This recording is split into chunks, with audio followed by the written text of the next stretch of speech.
Vanessa y Jimena, ¿cómo les va? ¿Cómo andan? Muy bien, Las todo voy a bien. presentar formalmente. Perfecto. Vanessa Escobar, Sí. sos docente Sí. y defensora de la educación sexual integral. Sí. Jimena Castillo, ¿sí? Formás parte de una agrupación que se llama Abogados por la Vida. Exactamente. Sí, Qué lío que se armó y que se sigue armando y que estamos viviendo con el tema de la educación sexual en las escuelas. Yo no sé si a ustedes les pasa lo mismo, pero a mí me sorprende la profundidad del debate, ¿no? Que en definitiva está bueno que se discuta. Sí, totalmente. También soy defensora de la ESI. ¿Sí? Sí, no estoy en contra, ni estamos en contra de la educación sexual. Bueno, vamos a hacer una cosa, a ver si entre todos entendemos cuáles son las diferencias, Bien. porque como vos decís me da la sensación de que todos están a favor de la educación sexual en las escuelas, pero con matices, ¿sí? Tal Con vez. algunas diferencias. Sí. Vamos a arrancar por Vanessa. ¿Por qué sí y qué tipo de educación sexual planteas vos o plantean ustedes? Perfecto. Bueno, nosotros nos basamos en la ley 26.150, que es la ley de educación sexual integral, que es del año 2006. Recién estos debates se están dando ahora, pero es una ley que ya tiene 12 años en nuestro país, que abrió debates, que vino también al Estado a poder garantizar otros derechos y otros tratados internacionales a los que había adherido. Es importante pensarlo en el sentido que la ESI sobre todo hace foco en la educación, en la educación, en la institución educativa como el ámbito propicio para dar educación sexual integral, teniendo en cuenta acá varias cosas. Primero, el ámbito educativo. Segundo, cuando hablamos de sexualidad, ¿a qué nos referimos? Nosotros, tanto desde el marco legal y todo lo que implica la ESI, tomamos la definición de la Organización Mundial de la Salud y entendemos la sexualidad en un sentido amplio, integral. ¿Qué es un sentido amplio e integral? Bien, no solo desde el aspecto biológico, como muchas veces se ve cuando hablamos de educación sexual, no es lo mismo que hablar de educación sexual integral, porque educación sexual integral abarca los aspectos biológicos, afectivos, psicológicos, éticos, de respeto, de lazos afectivos, de construcción, tiene un montón de otras aristas que no solamente lo biológico. ¿Vos sentís que como docente es necesario hablar de esa manera de este tema en el aula? Totalmente. Para nosotros es una herramienta primordial, teniendo en cuenta que la educación no es solamente ir a impartir conocimientos, también estamos creando nuevos sujetos, nuevas feminidades, nuevas masculinidades, nuevos sujetos que se van a insertar al mundo y que muchas veces traen un montón de violencias. ¿Qué es nuevas feminidades y nuevas masculinidades? Nuevas formas de ser mujer, nuevas formas de ser varón. ¿En qué sentido? En el sentido de desprendernos un montón de violencias que tenemos naturalizadas en las formas, en los géneros, en los roles, en los estereotipos, desnaturalizar, por ejemplo, la división sexual del trabajo. Si nosotros le preguntamos a nuestros alumnos, a nuestras alumnas si sus mamás trabajan, por ejemplo, la mayoría de ellos nos dicen que sus mamás no trabajan. Y cuando hacemos preguntas intentando desnaturalizar ¿y quién limpia en tu casa? ¿Y quién lava la ropa? ¿Y quién hace que vos hoy estés acá? Mi mamá. Entonces, tu mamá no trabaja o tu mamá no recibe una paga por el trabajo que hace. Y ahí empezar a problematizar por qué las mujeres fuimos durante tanto tiempo relegadas al ámbito de lo reproductivo y al ámbito de lo doméstico en esa división sexual del trabajo, cuando el hombre estaba relegado a la facultad de producir y de vender su fuerza de trabajo a cambio de un salario. Eso no es algo que pasaría simplemente por una ingenuidad, sino ahí empezamos a ver las violencias. ¿Por qué? Porque de repente cuando esas mamás son violentadas, quieren retirarse de su casa y no tienen un sustento económico para independizarse, porque resulta que toda la labor que hicieron, la hicieron toda la vida por amor a un hombre, por amor a sus hijos, por amor a alguien siempre, y en realidad no había ninguna paga por ese trabajo, y empezar a formar esas nuevas mujeres que empecemos a entender que incluso cuando las mujeres copamos el territorio de la calle, empezamos a trabajar a cambio de una paga, volvemos a la casa y seguimos haciendo la misma tarea de reproductiva que hacían nuestras abuelas, que hacían nuestras mamás, que hacían nuestras bisabuelas. Entonces seguimos siendo doblemente explotadas por nuestra condición de mujer. Poder desnaturalizar, cuestionar y problematizar eso es empezar a pensar nuevas formas de ser mujer en el mundo, nuevas formas de empoderar, como dicen los sectores de mujeres, y en los varones empezar a entender que dentro de este sistema y cómo se reparten y cómo nos educan, tienen ciertos privilegios y que esos privilegios tienen que empezar a cuestionárselos para vivir una vida libre de violencias, porque la educación es eso, es formar nuevos sujetos y nuevas sujetas que puedan vivir una vida sin violencias. La educación no es solamente dar matemática y dar lengua, es cuestionar todo lo que está mal. Y la ESI es eso. Jimena, bueno, ¿ustedes qué es lo que plantean? Bueno, como te aclaré, somos defensoras de la educación sexual. Sí. entiendo lo que decís porque estudio abogacía y conozco lo que es la Ley Nacional de Educación Sexual Integral. Cuando ustedes Sí. hablan de educación sexual, Integral. ¿a qué tipo de educación, ustedes consideran que es la necesaria y cuál es o qué es lo que les hace ruido? Mira, en realidad, por eso estaba diciendo que estamos totalmente de acuerdo con que se les enseñe educación sexual a los chicos, hablando de lo que es en la escuela, ¿no? Siempre, o sea, no dejando de lado los rasgos biológicos, que es lo que se está queriendo dejar de lado, porque en realidad decimos, vamos a darle para que formen nuevas feminidades, nuevas masculinidades. Permíteme decirte, tengo 31 años y a mí me enseñaron con una nueva feminidad, ya que estudio, trabajo, ¿sí? Mi vieja, hablando mal y pronto, trabajó siempre, recibió paga y siempre reconocimos en casa lo que hizo y lo que somos. Somos 3 mujeres y un varón. O sea que en este caso se invirtió la torta. La feminidad no tiene que ver solamente con el empoderamiento. Vamos a empoderar a las chicas, a nuestras niñas, con el verdadero conocimiento sobre lo que son, sobre lo que valen. Y eso es a partir de valores, ¿sí? Si yo a una niña le indico cómo debe cuidar su cuerpo, cómo debe respetar al otro, cómo se debe respetar ella misma, que tiene posibilidad de decidir cuándo quiere ser madre, cuándo quiere tener relaciones, cuándo se enamora de alguien, a dónde tienen que acudir, cómo se tienen que cuidar para no quedar embarazada, para prevenir las enfermedades de transmisión sexual. Yo le estoy dando suficiente conocimiento para que ella pueda desarrollar y vivir el ejercicio de su sexualidad con plenitud y en plenitud, a partir de una verdad: sos mujer, sos niña, y eso no tiene nada que ver con una violencia, no tiene nada que ver con una imposición cultural. Que a lo largo de la historia tenemos una realidad en donde la mujer tuvo que luchar, me acuerdo patente Eva Perón, tuvieron que luchar para que nosotros podamos votar, porque no éramos capaces para votar, no éramos capaces para heredar, no éramos capaces ni siquiera para contraer matrimonio y después decidir si queríamos irnos o cobrar nuestro salario. Lo tenía que cobrar el cónyuge en este caso. Pero eso cambió, fue cambiando y es una nueva de ser femenina o mujer, pero siempre a partir de un rasgo biológico que no tiene que ver con una imposición cultural. Yo no soy mujer porque a mí me lo impusieron. Yo soy mujer porque biológicamente estoy determinada a ser mujer. ¿Puedo darle diferentes matices? Sí, pero a mí nadie nunca me impuso que yo debía solamente trabajar y no tener facultades de estudiar o no tener facultades para hablar. De hecho, hoy en este estudio somos 1, 2, 3, 4, 5 mujeres y hay 3 varones. Me tengo que ir, soy minoría. Yo, perdónenme, pero no encuentro demasiada diferencia entre lo que dicen las dos. No hay diferencias. ¿Por qué? No, ¿cómo que no hay diferencias? No, Sí, hay diferencias. las diferencias están respecto de las modificaciones que se quieren introducir. Perdón, 2 cosas. Como verán, yo las estoy escuchando, Sí. y hay 2 cosas que me llaman la atención. Una, no noto tanta diferencia, ahora me van a corregir porque a lo mejor las hay. Y 2, no sé cuántos minutos llevamos de programa y en lugar de hablar de educación sexual estamos hablando de las mujeres. Exactamente. Y los hombres y los chicos. No, y... porque es lo que Vane planteó. Por eso es que dijo nuevas formas de feminidad, nuevas formas de masculinidad. Respecto de eso... Sí, y la diferencia entre ustedes entonces, a ver si entiendo. Y tratando de pasar en limpio. Ustedes dicen lo biológico es preponderante y ustedes dicen lo cultural es preponderante. No hay nada. Corríjame si me equivoco. No, para nosotros no hay nada. Primero, con respecto a lo que decía ella, creo que por ahí lo que hay es una mala interpretación de todos los conceptos. Creen que cuando hablamos de empoderamiento hablamos de un libertinaje y de una cuestión, porque ahí está metida también la cuestión moral, que es algo que nosotros corremos. Nosotros en ningún momento apelamos a la moral. La moral, los buenos valores, la verdad, filosóficamente son todas cuestiones discutibles. ¿Qué es la verdad? ¿Qué son los buenos modales? Según quién lo dice.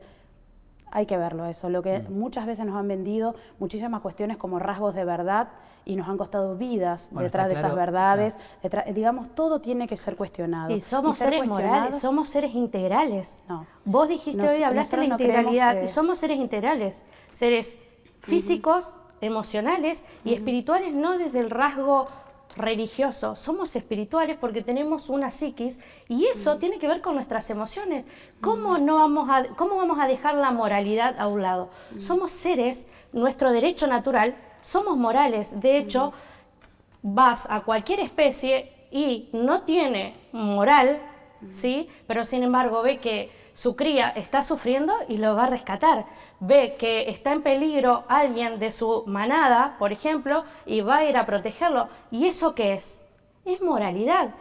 Lo moral no lo podemos dejar. De hecho, estamos en una sociedad y necesitamos de la moralidad para poder respetar a José, para poder respetarte a vos, Vanessa, y a todos los que estamos acá. La moralidad es central para la convivencia. ¿Me dejan hacer un corte? Sí. Está súper interesante. Yo insisto en que me cuesta encontrar alguna diferencia entre lo que ustedes proponen como educación sexual, a ver si me desasnan en el bloque que viene. ¿Sí? Perfecto. Porque por ahí yo soy el que no entiende. Dale. Bueno, veníamos del bloque anterior que yo les decía, a mí me cuesta, a veces me cuesta mucho. No noto diferencias de fondo en lo que plantean unas y otras, o unos y otros, porque me parece que hablar desde el punto de vista femenino es un error. Estamos hablando de educación sexual para todos, para todos. Sí. ¿Qué es lo que ustedes dicen? No queremos que en el aula se enseñe qué cosa. No queremos que en el aula se enseñen respecto de las modificaciones que querían. De hecho, se frenó ahora el dictamen que hubo en diputados sobre las modificaciones a la ley 26150. Traducímelo, la gente no sabe qué es esa ley. Tiene que ver con la ley 26150 que decíamos antes, 2006, se aprueba. Querían incorporar un nuevo marco regulatorio en el artículo 2, que es uno de los primeros en ser modificados. ¿Qué es lo que no quieren? Incorporar lo que es identidad de género, matrimonio igualitario, ya que esas dos legislaciones son y regulan derechos para gente adulta. No lo digo yo, lo dice la propia ley 26743 y la ley de matrimonio igualitario 2010. ¿Ustedes no quieren que en el aula se les hable de trans, travestis, gays, no sé, homosexuales? Queremos que se les hable de la educación sexual como centralidad o lineamientos básicos biológicos según la edad y el grado de madurez mental que tienen esos niños. Bueno, vos pero sos docente y sabrás. tengo entendido que eso está planteado así, ¿no? Sí, está planteado así. Y a medida que surge de la inquietud de ellos, que generalmente es lo que es 10, 11, 12, 13 años, de ahí en adelante, si surge en el aula estos planteos, explicarle realmente con la información, la legislación que está vigente, que se debe respetar, pero a partir de la inquietud de los chicos, no como lineamiento, ya que si volcás un lineamiento estás volcando una ideología. La ideología de género es la que nosotros llamamos ideología de género, no es un verso, ¿sí? Surge a partir de la conferencia en Pekín 2005, la Convención de la Mujer, y las propuestas fue, de ahora en adelante, en la agenda política va a haber un paquete legislativo tendiente a la ideología de género, que se toma del feminismo radical y entonces ahí empieza, ideología de género es ese conjunto de ideas que va construyendo, no en virtud del sexo que viene determinado biológicamente, sino en virtud de la construcción que van hacia referencia una construcción social, cultural, ética, afectiva, etc., etc. Entonces, no dejemos de lado la biología. Yo a un niño no le debo decir a un niño cero, hablando de nivel inicial, no le puedo decir, vos no podés ser, o sos niño o niña, pero vos podés decidir lo que vas a hacer en adelante. Porque ese niño o niña no tiene la capacidad, no tiene la edad, el grado de madurez mental para poder asimilar esa información. ¿Eso es lo que postulan ustedes a un chico, decirle, vos podés decidir lo que querés ser? No, de ningún punto de vista. En los cuadernillos de biodiversidad del gobierno están un niño... ¿De biodiversidad o de diversidad? De biodiversidad otra cosa. De diversidad, de diversidad está un niño mirándose en un espejo y la imagen le devuelve una niña. Eso no es para niños adolescentes, sino que hay niños de la edad hasta primario, por lo que se ve en el dibujo. Entonces, ¿Es así? Bien, primero algunas cuestiones que hay que tener en cuenta, porque me parece que se habla mucho de la educación, pero nunca se consulta a quienes realmente somos educadores, educadoras, y estamos en el territorio constantemente. Se habla de un desconocimiento absoluto de un montón de cuestiones, sobre todo de la praxis. En la praxis cotidiana, yo soy docente ya hace casi 10 años, ayer justamente tuvimos un taller de diversidad sexual, Sí. no como un intento de imposición, sino nosotros tenemos 5 niñas, chicas trans en nuestra escuela, las cuales sufren todo tipo de discriminación y violencias por estar arraigada en un territorio que considera que se es hombre o se es mujer, y si otra identidad es una mujer vestida de hombre, es un hombre vestido de mujer, y no consideran otra cosa. Esas niñas están violentadas todo el tiempo. Nosotras somos garantes de derecho, eso es lo primero que tenemos que entender. Las educadoras somos garantes de derecho y nos manejamos en el marco de leyes. Tenemos leyes como el matrimonio igualitario, tenemos leyes como la ley de identidad de género, que nosotras tenemos que respetar. No se trata de imponer, sino de garantizar derechos. Ayer, por ejemplo, a pedido de estas chicas por el grado de violencia que estaban sufriendo y trabajando incluso con tutores de sus cursos, con varias manifestaciones que tenían, decidimos hacer esta charla. A pedido de los chicos fue la subsecretaria de la Secretaría. ¿O solo con las chicas? No, con todo el Todos. curso para empezar a entender. 5 nenas trans Sí. en un curso? No, en la escuela. En la escuela. En la escuela. Wow. 2 de ellas ya han hecho incluso su cambio de nombre y de identidad, con su identidad autopercibida, y 3 de ellas están en proceso a ser chicos trans. Y constantemente necesitan trabajar esa temática. Nosotros como garantes de derechos no venimos a imponerle nada, simplemente garantizarle que en la escuela donde ellos estén van a poder vivir como ellos se autoperciban, porque no es que nosotros lo inventamos, nosotros lo metimos. Cuando nosotros les conocimos, ellos ya venían en un periodo de transición, venían, y nosotros simplemente lo que hicimos es acobijarlo en la escuela, darle que entiendan que en la escuela pueden convivir, y explicarle al resto que tenemos que siempre ser respetuosos con el resto. pasa si en una- Perfecto, es perfecto. ¿Qué pasa Por si en eso una escuela digo, ustedes se encuentran a un chico, a un nene, una nena trans? es lo que estoy diciendo, a partir de la situación particular de la escuela, ¿sí? En este caso vos contás que hay 5 niñas trans. Sí. Bueno, perfecto, acompañarlos en esa situación, en esa decisión, ¿sí? Y obviamente es algo que no es la generalidad, y entonces los niños, y aún creo el cuerpo educativo, es como que se sorprende y necesitan otro tipo de acompañamiento.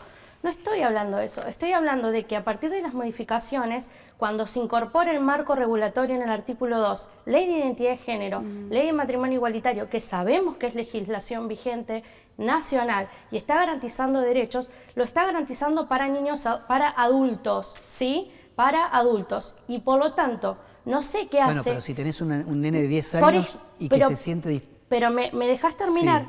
El primer artículo dice que es de orden público y va a sentar los lineamientos básicos, ¿sí? Y de forma tal que esa ley modificada sea de orden público, y van los lineamientos básicos van a dejar de lado lo que es también el ideario institucional.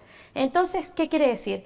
Que lo que es ley de matrimonio igualitario, identidad de género, va a ser una materia transversal de educación sexual integral, incorporando estas 2 legislaciones, ¿sí? Y vamos a bajarlo a todo el curso por igual, cuando no surge sí. desde el aula, es lo que estoy diciendo. A ver, yo de nuevo trato de pasarlo en limpio. Lo que ustedes dicen es, no les digan de la nada a los chicos que elijan el sexo que quieren, porque Sí, pueden género. elegir lo que quieren, sino que si hay un caso o los chicos plantean el tema, se lo tratan. Se lo trate. Ustedes dicen, ¿por qué no decirles que todo es aceptable? No, ellos o los que Además, prefieren por son las otro lado, modificaciones que la quieren implementar en orden público. Usted- No es ella. Es lo que se está planteando en cámaras, diputados y senadores. ¿Pero qué es lo No, que quieren cambiar? a ver, ¿cuál es el gran problema? El gran problema es que, para mí, hasta este momento, las escuelas confesionales, bien que si lo vemos en la ley, son escuelas públicas de gestión oficial y de olvidémonos gestión de las privada. escuelas religiosas, porque ella no está hablando desde el punto de vista religioso. Estamos hablando Quienes de se educación sexual. quienes se oponen puntualmente son las escuelas religiosas. ¿Por qué? Porque lo que decía es que la educación sexual integral, lo que dice en ese artículo que ella está citando, es que deben adaptar educación sexual integral a su ideario institucional. Entonces las escuelas privadas, confesionales, ¿qué hacían? No daban educación sexual integral, daban PEPA, educación para el amor. Educación para el amor incumple un montón de leyes y hay temas que los vuelve parte del currículum nulo, como bien está expresando la ley de identidad de género, la ley de matrimonio igualitario, sacan el tema del género, solamente hablan de sexo, con cuestiones de métodos anticonceptivos. Ahora están aflojando un poco, al principio hasta era prohibido hablar de métodos anticonceptivos, entonces para nosotras estaban vulnerando y estaban violando un montón de leyes, porque los mismos chicos de escuelas privadas, confesionales, cuando hacíamos los agitazos por la ESI en la legislatura, iban a la legislatura y nos decían todas las vulneraciones que sufrían en cuanto a la información y a la confusión y a las mentiras que se daban. Lo que se logra en esa modificación, en el caso que se logre, es que se va a quitar el ideario institucional y las escuelas, tanto confesionales como oficiales, escuelas públicas, tienen la obligación de dar educación sexual integral, no educación de acuerdo a su ideario institucional. Va quedando claro. ¿Cómo están formados los docentes para meterse en estos temas? No, no están formados, porque no tienen. Particularmente hablo de una docente que docente común, general, docente, ¿no? sí, docente, ella es docente de educación especial, tuvo que, a través del ministerio, tuvo la citación que podían ir 2 representantes de cada colegio para realizar lo que era la capacitación sobre ESI. Y dijo, fueron literalmente 10 horas cátedra y con eso nosotros teníamos que abarcar la totalidad de inquietudes, de diversidad de todos los aspectos, no solamente sexual, sino de todas, para poder hacer. ¿No están capacitados para vos? Sí. Bueno, con respecto a ese curso no son 10 horas cátedras porque son 4 meses de formación virtual porque yo lo estoy haciendo. Lo hicimos 4 docentes de nuestra institución junto con 20 alumnos. Eran solamente 10 y sin embargo hoy el equipo ESI está formado por 32 alumnos y alumnas de la escuela. La capacitación es virtual, abarca muchísimo porque en realidad la capacitación tiene que ser en formación.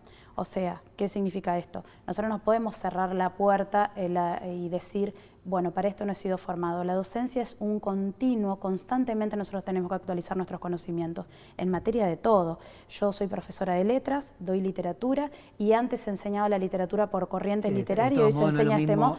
Aprender sobre la marcha matemática que aprender sobre la marcha y bueno, porque vida, por eso la educación sexual integral, cuando habla de educación, también lo que imprime es un deseo también de modificar las estructuras escolares. Por ejemplo, el tema de la sexosofía, que es lo que nos proponen a nosotros, los prejuicios y los mitos que cada una de nosotras traemos. A veces los alumnos plantean cosas que nosotros no podemos resolver y tenemos que estar a la altura, formarnos, buscar material, leer. Pero hoy están formados, no están formados, es lo que preguntó él. Me queda un minuto. Ahora entiendo que no se van a poner de acuerdo, no digo ustedes, las dos miradas, porque hay, si bien todos apuntan más o menos hacia, todos desean lo mejor, creo, ¿no? De hecho, particularmente tu educación sexual. Bueno, no se van a poner de acuerdo. Entonces, ¿cómo se resuelve esto? ¿Tienen alguna idea? Porque alguna decisión hay que tomar. Creo que para mí es, partiendo de lo que es el derecho, ¿sí?, a la información que todos tenemos como seres sujetos del derecho, respetando la autonomía progresiva del niño, que es uno de los principales y principios rectores en Convención de los Niños, de los derechos de niños y niñas, y que está regulado y avalado hoy también en el Código Civil y Comercial. ¿Cómo crees que se resuelve esto? No hay, es como que hay puntos que son... Es que las críticas que se hacen son críticas que son falta, insisto, falta de información. Lo que ella dice progresivamente, la ESI lo plantea progresivamente. Si uno revisa los diseños curriculares, los lineamientos curriculares del 2008... Yo las escucho a ustedes dos y como desde inicial, primaria, secundaria y van avanzando progresivamente. Se me termina el programa y seguiría hablando toda la noche sobre esto. Ideología de género no es autonomía progresiva del niño. No comparto ideología de género porque ese es un... primero hay que ver de dónde salió. El Papa Ratzinger fue el primero que habló de ideología de género. Estaría bueno, primero, buscar quién fue el Papa Ratzinger. 15, bien. 15 psiquiatras, él lo psicólogo. Impone, de dónde lo saca y qué quiere decir con eso. Y con él eso también planteó la pedofilia como una orientación sexual. Entonces tenemos que tratar primero estaría bueno que lo mire hacia adentro de su institución. Entonces, bueno, entonces... Chicas, muchísimas gracias. De nada. Estoy pensando en el televidente que tiene chicos en la escuela y debe estar pensando, ¿y entonces? ¿Qué va a pasar? No sé. Hoy actualmente los padres tienen el derecho a educar a sus hijos según si a mí me preguntan, ¿sabe qué haría el año que viene hay elecciones? Sí. Junto con las elecciones, como hacen en Estados Unidos, un papelito que diga ese sí, ese no, con 2 cartillas, con toda la información de lo que significa por qué sí, por qué no, y que la gente decida. Yo haría eso. Pero bueno, qué sé yo, yo no gobierno la Argentina. Chicas, muchísimas gracias. No, gracias a vos, gracias.